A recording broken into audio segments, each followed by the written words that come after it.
entraron muchas voces, más que en el sexenio cardenista, en donde prácticamente lo que teníamos era una visión mucho más de izquierda, mucho más radical.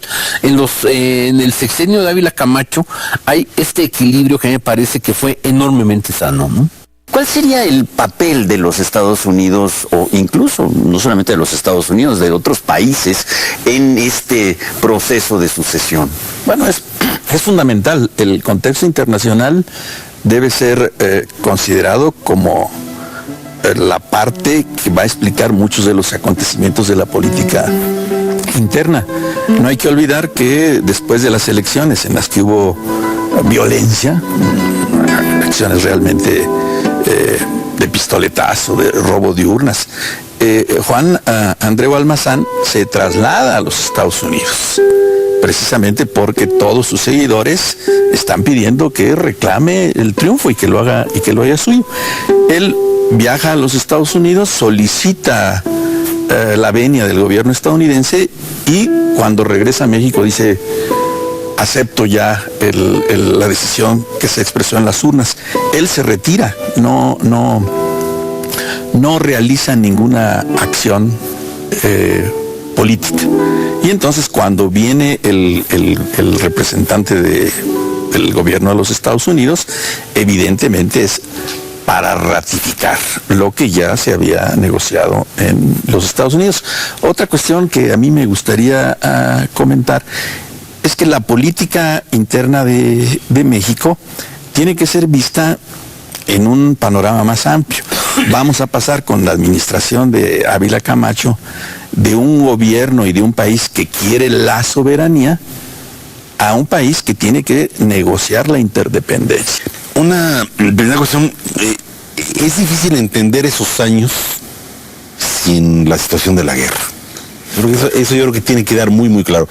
Desde mi punto de vista, la guerra es el gran bálsamo que necesitaba el régimen revolucionario para tener una cierta tranquilidad con el vecino del norte y arreglar una serie de conflictos que todavía venían de la etapa revolucionaria y de todas las confrontaciones entre los liderazgos de la posrevolución. Entonces, ese es el gran escenario.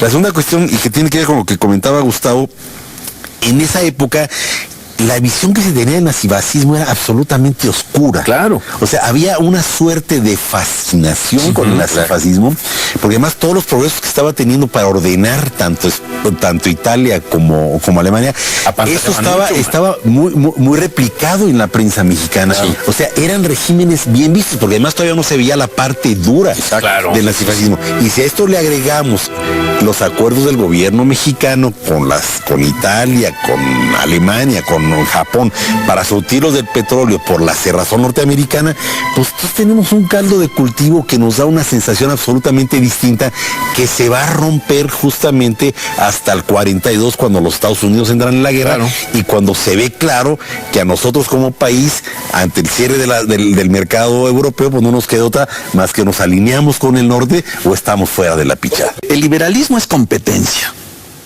El liberalismo es lucha entre los individuos. Y lo que está precisamente en el ámbito nacional y en el ámbito internacional es la colaboración. ¿Qué es el fascismo? El facho. Es la unidad. ¿Qué es el nazismo? Es la unidad.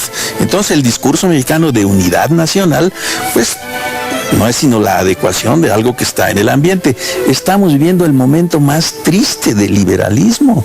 El liberalismo está en su nadir y lo que está apareciendo es precisamente una doctrina en la que el Estado de bienestar, el Estado rector, es el que va a señalar cuál es el rumbo, inclusive en los Estados Unidos con el New Deal. Ya ahí está muy, muy claro. Yo creo que sí, pero yo creo que es un fenómeno a nivel mundial. O sea, yo creo que nunca los presidentes fueron tan fuertes como en esa época, o bueno, los mandatarios. Vamos, Europa está controlada por enormes dictadores, ¿no? Que usan los medios de comunicación para consagrarse. Pensemos en las películas de Leni Riefenstahl, ¿no?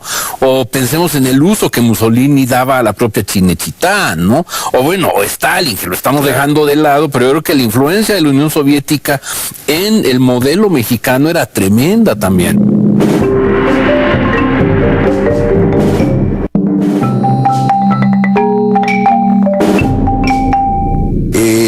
Es una época en donde podemos calificar lo que existe un nacionalismo, se cultiva un nacionalismo no beligerante. Exacto.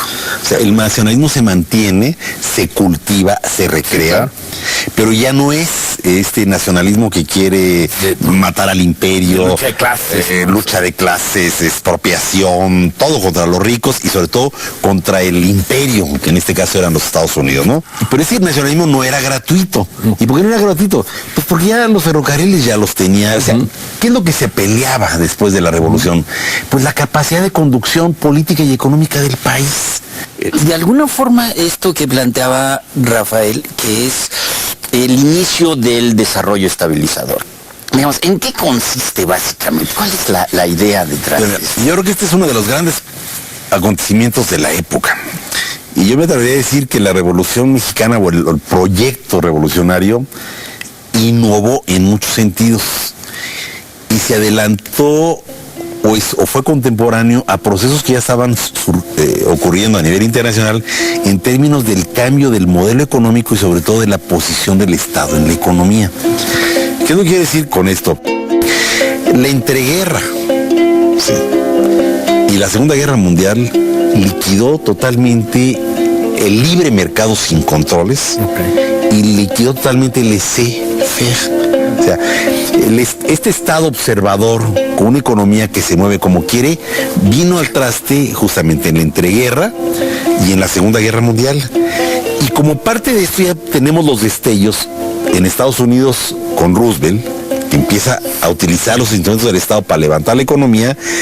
Pero luego tenemos los ejemplos más descarnados de Italia y de Alemania, que meten el corporativismo, meten esos estados corporativos, pero ellos sobre todo ponen a funcionar el Estado como el gran orientador y rector de la economía. Y resulta que en el caso mexicano, la Revolución Mexicana y el proyecto de país que tiene la Constitución está planteando justamente la necesidad de un juego distinto del Estado para poder tener un país absolutamente distinto. Y justamente es en el régimen de Lázaro Cárdenas cuando se ensaya a fondo lo que luego va a ser el desarrollo estabilizador.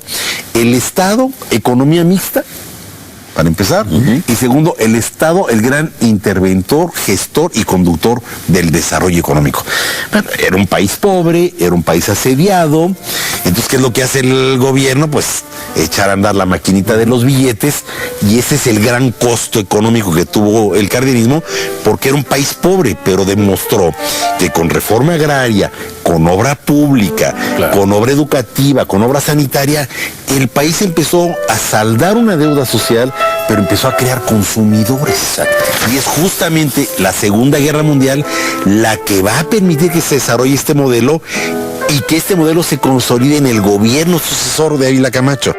Y resulta que es el momento en donde el país empieza a brincar de los 16, 18 millones de habitantes que había Porfiriato, Revolución, a lo que serán años después 50, 60, 70 millones de habitantes con un país industrializado. Además, vio con una enorme habilidad el papel que iba a jugar el campo para subsidiar y financiar el desarrollo industrial.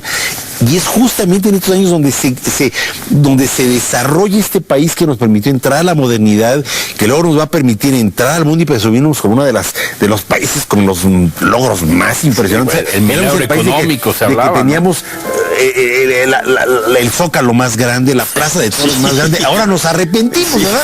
Pero en ese momento nos sentíamos orgullosísimos de que todo era grande, todo era grandioso.